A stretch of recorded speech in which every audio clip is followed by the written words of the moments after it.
nataka usikilize kwa makini. Nitakaribisha wakamilifu ambao tumekuwa alfajiri, kwa ufupi wafanye briefing. Mmoja atafanya briefing kwa ufupi tumejifunza nini, alafu mwingine kwa ni Daudi atatufafanulia kwa nini Mungu amesema tuondoe takataka kwenye fedha, si ndio? Nilifundisha, lakini nataka afundishe ili muone kitu gani tulijifunza, si ndio? Alafu mimi nitamalizia kipengele kinachosema upofu wa rohoni ni chanzo cha kuchafuliwa fedha yako. Kwa dakika chache tu Daudi atafundisha kama dakika 10-15, mimi nitamalizia, alafu tutaondoka hapa wote. Ndio maana akaitwa kuhani wa njia, kwa maana ya kwamba yeye anakuongoza kwenye njia za ufalme wa Mungu kuweza kufika mahali alikokuandalia Mungu ufike. Shika neno, shika neno. Namshukuru Mungu wa Elia, Mungu wa majeshi, Mungu wa baba yetu kwa kunipa nafasi kuweza kusema na wewe neno ambalo Mungu amekusudia nikufundishe kidogo. Mungu alimfunulia kuhani wa njia ufunuo huu wa fedha. Ndani ya mwezi wa Zivu ni mwezi wa kujenga na ni mwezi wa kupanda. Unapanda nini na unajenga nini? Sasa Mungu amemfunulia kuhani ufunuo huu. Kwa nini amemfunulia sasa? Kumbuka tuko ndani ya mwaka wa 16, mwaka wa utele. Huu ni mwaka wa utele, mwaka wa manono. Sasa mwaka wa manono huwezi kuwa mfukoni hauna kitu. Mwaka wa manono huwezi kuwa nyumbani hauna kitu. Kwa hiyo kwa sababu tayari tuna msingi wa mwaka wa manono, tuna msingi wa mwaka wa utele, ndio maana malango ya fedha yameanza kutujiria. Shangilie Bwana makofi mengi. Kwa hiyo ufunuo huu haukuja kwa bahati mbaya, umekuja kwa makusudi. Kama nyumbani ulikuwa hauli pilau, sasa ni majira ya kuanza kuandaa pilau. Shangilie Bwana makofi mengi. Mungu anasema wale ambao wamesikia wakatii, basi Mungu anawapa haja ya mioyo yao. Lakini naomba niende moja kwa moja. Kwa nini fedha? Kama kwani alivyotangulia kusema katika Mithali 25 lango la 4. Mithali 25 lango la 4. Neno linasema tutakase fedha. Neno linasema tutakase fedha. Na kwa nini fedha inapaswa kutakaswa? Moja, fedha ni ulinzi. Andika hapo, fedha ni ulinzi. Kwa nini Mungu amesema tutakase fedha? Ondoa takataka katika fedha. Kwa nini takataka ziondolewe kwenye fedha? Fedha ni ulinzi. Fedha ni ulinzi.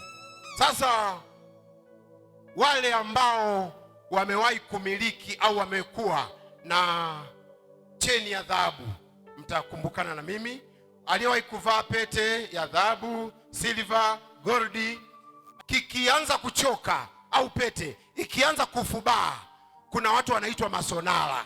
Au itupi, unaenda kwa sonara.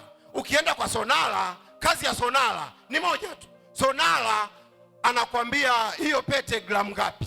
Labda gramu 2. Unataka nini? Nataka ing'ae imefubaa. Yeye anachokifanya, anaichukua pete iliyofubaa, anaizamisha kwenye ule ulojolojo ule wa dhahabu. Akishaizamisha, anarudisha kwenye ule mng'ao. Inarudi kwenye mng'ao kuliko iliyokuwa mwanzoni. Sasa kule ndio kutakasa. Kule ndio kutakasa. Kwa hiyo hata kama pete inatakaswa, hereni inatakaswa, mkufu unatakaswa, Mungu leo anataka tutakase fedha. Nataka upate picha. Unapokitakasa kitu kinapanda thamani. Kama ilikuwa imechoka, ilikuwa inaweza kuuzwa shilingi 400,000. Ikitoka kwa sonara sio 400,000 tena. Ikitoka kwa sonara ni 2,000,000. Imepanda thamani. Sasa ulikuwa na fedha, una 2,000,000 mtaji wako. Ikitakaswa hapa sio 2,000,000 tena. Kanisa mnielewe. Fedha yako ikitakaswa sio 2,000,000 tena. Fedha ikitakaswa, manake chaneli za hela zinafunguliwa, mirija ya hela inafunguliwa, malango ya hela yanafunguliwa, utapata utere. Mungu anasema mahali sadaka yako iliko ndiko hazina yako iliko. Wengi wametoa fedha kwa waganga. Wewe ni shuhuda, unajijua mwenyewe, sitaki kukutaja. Ulishawahi kwenda kutoa fedha kwa mganga, umechafua fedha yako. Ulishawahi kuwapatia wale wanaoomba barabarani, saidia, unampa, hujajua yule katumwa na nani, umempa fedha yako. Kumpa sio kosa, lakini ulitakiwa uitakase. Mungu, naikomboa fedha hii na itakasa kwa damu ya Yesu. Napompatia, nampatia kwa ajili ya mahitaji yake, na sio itumike kwa makusudi mengine. Amina, unampa. Sasa wewe kwa sababu una hela tu unajifanya ni msamaria kuliko Yesu, unatoa mfukoni. Yaani wewe msamaria kuliko Yesu. Chukua. Wewe hujui katumwa na nani yule. Mengine ni malango ya shetani, mengine ni malango ya wachawi. Wanakamata njia zako za fedha, wanakamata malango yako ya fedha. Ulikuwa unaenda mbele, mara uendi. Uko dukani kwako unauza, amekuja mteja hata alikotoka hajulikani. Wewe uko tu unauza, unashukuru Mungu wa eria, unashukuru. Ni kweli unashukuru. Ameleta fedha, amenunua maji tu, ametoa 10,000, maji 1,000, umempa change. Ametoa 10,000, maji 1,000, umempa change. Haujui ile change anaenda kufanya nini. Anakamata malango yako ya fedha yote ulionayo. Ghafla duka linaanza kufilisika. Sasa leo kuhani anaposema tukomboe fedha, unatakiwa ushangilie. Maana fedha zilizoibiwa kwenye duka lako zinarejea. Fedha zilizoibiwa mahali kokote zinarejea. Na wengine wanaiba fedha kwa kukusalimia. Akikusalimia hivi ukampa mkono, ana magano yake amenuizia kwenye mkono, na anasema kabisa, nitakapoenda kumshika, nikimshika tu na kamata malango yake ya fedha na kuja kwangu, malango ya kutokuwa na hela yanaenda kwake. Anakuja ghafla, ndugu yangu, habari ya siku, chap, anaondoka zake. Kashaondoka na fedha zako. Sasa leo hela zote zinakwenda kurejea. Leo malango yote yanakwenda kurejea leo. Haijalishi nani alikushika, haijalishi wapi walikushika, haijalishi waliweka magano gani. Leo fedha zako zote zinarejea katika jina la Yesu. Baba, naomba niende kwenye somo sasa. Fedha ni ulinzi. Shika neno. Fedha ni ulinzi. Mhubiri 7 lango la 12. Mhubiri 7:12. Neno linasema, kwa maana hekima ni ulinzi kama vile fedha ilivyo ulinzi. Hekima ni ulinzi kama vile fedha ilivyo ulinzi. Moja, kwa nini tunakomboa fedha? Tunakomboa fedha kwa sababu fedha ni ulinzi. Fedha inalinda maisha yako. Unapokuwa na fedha, mahali kokote unapita. Unapokuwa na fedha, hakuna yeyote anayekuonea. Fedha inakupa ulinzi wa maisha yako. Fedha inakupa ulinzi wa mali zako. Fedha inakupa ulinzi wa chochote unachokitaka. Nimeona viongozi wengi wakilindwa. Baba, viongozi wengi wanalindwa. Marais wanalindwa. Kwa nini? Protoko ya nchi inataka, sheria imeundwa na ndivyo ilivyo. Kuna viongozi wa nchi lazima walindwe, na kuna namna ya kuwalinda. Kuna wengine wana mabodyguard 2, kuna wengine wana bodyguard 4, kuna wengine wana mabodyguard 10, kulingana na renki yako. Ukiondolewa nafasi, ukiondolewa ile wadhifa uliopewa, wewe ni waziri, tumekupatia waziri wa ardhi. Waziri wa ardhi tumekupatia walinzi.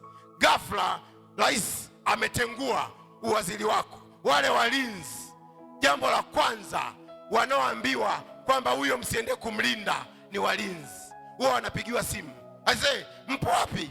Tuko kwenye ziara. Wapi? Tuko Mwanza. Sasa sikilizeni, huyo jamaa kuanzia leo hiyo nafasi sio yake tena, njoeni, kuna mtu mwingine mnaenda kumlinda.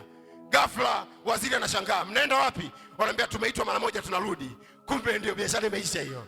Kwa hiyo kuna viongozi wanalindwa kwa sababu ya nafasi zao za viongozi. Lakini kwa upande wa fedha, unapokuwa na fedha unapata ulinzi kwa lango la fedha.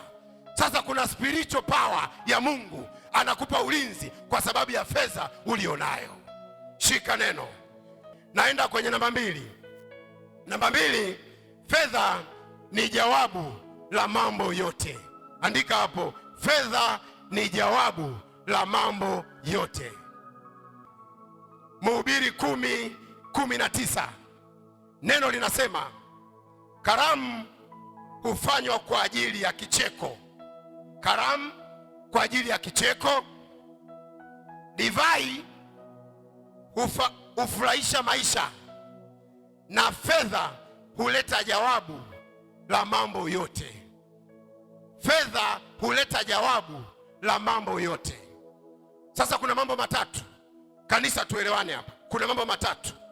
Jambo la kwanza, karamu. Anasema karamu hufanya kicheko. Mwenye njaa hata siku moja huwezi kumkuta anacheka. Mwenye njaa cheki. Ukisha shiriki ukashiba unaanza kucheka. Sasa karamu inaleta kicheko, ni kweli, hatukatai. Karamu inaleta kicheko. Kinywaji, divai kwa maana ya kinywaji. Kinywaji tunaongelea juice, maji. Kinywaji kinaleta wewe kufurahisha nafsi yako inajiburudisha kwa kinywaji. Kwa hiyo ukinywa unaburudika. Lakini fedha ni jawabu la mambo yote. Mwambie mwenzako, fedha ni jawabu la mambo yote. Sasa nilikuwa nasoma kitabu cha Kiswahili. Nimesoma kitabu cha Kiswahili nikaelewa. Lakini nikasema ngoja nisome na kitabu cha Kiingereza na chenye kinasema nini. Kitabu cha Kiingereza kimesema vizuri sana. Kinasema kweli kabisa, karamu inaleta kicheko na kinywaji kinaondoa kiu. Kitabu cha Kiingereza, kinywaji kinaondoa kiu. Fedha imesema money is answers of everything. Money answers everything. Mwambie mwenzako money answers everything. Ongea Kiingereza basi. Money answers everything. Unaweza ukawa umekula na umekunywa, lakini baada ya kula na kunywa, ghafla anayekudai akatuma message, naomba hela yangu tafadhali isivuke kesho saa 2. Utakuwa na furaha kweli? Kunywa ni nzuri, kula ni nzuri, lakini sio jawabu la mambo. Yes, umekula, umealikwa kwenye sherehe, umemaliza sherehe imeisha saa 6 usiku, unahitaji uanze kurudi nyumbani. Unaanza kuwauliza mwenyekiti wa kamati ya usafiri mwenyekiti wa kamati ya usafiri, narudiji nyumbani. Umekula, umekunywa, umeshiba, unarudiji nyumbani, shughuli iko hapo. Mwambie mwenzako, money is answer of everything. Manake kama una hela huwezi kuwa na hilo swali. Kama una hela huwezi kuwa na hilo swali. Kuhusu mavazi huwezi kuwaza. Kuhusu chakula huwezi kuwaza. Kuhusu watoto ada huwezi kuwaza. Kuhusu biashara huwezi kuwaza. Kuhusu maisha huwezi kuwaza. Chochote kwako kinafanyika kwa sababu una fedha. Kwa hiyo tunahitaji fedha. Kanisa, tunahitaji fedha. Tunahitaji fedha. Lazima tufuge tupate fedha. Lazima tuwe na mitaji tupate fedha. Tufungue maduka tupate fedha. Baba yupo tayari, mafuta yameshaachiliwa. Yes. Lazima tufuge tupate fedha. Shika neno, shika neno. Shika neno, shika neno. Sasa kwa sababu ya neema ambayo Mungu amenipa siku ya leo ya dakika zangu 15, basi kanisa tusimame sasa. tumshangilie Bwana ninapomkaribisha kuhani wa njia. Kanisa, simameni tumshangilie Bwana makofi mengi wakati kuhani wa njia anapokuja kuendelea na ibada.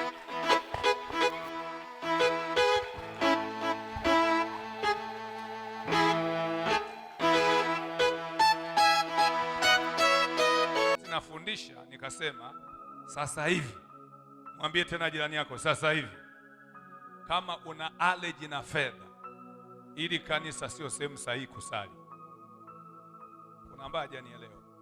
Kama wewe una allergy na fedha, yani huzitaki fedha, ili kanisa sio mahali sahihi kwako kusali. Utafute mahali pengine ambapo wao hawataki fedha, sawa? Kuna ambao hawajanielewa. Narudia. Yaani kama wewe hutaki fedha, unaona fedha ni dhambi, si ndio? Una ushuhuda wa Lazaro ile maskini, si ndio? Lazaro maskini alikuwa akiokota si nini, akashuka kule kuzimu. Yule tajiri akashuka kule kuzimu, akaanza kuteseka.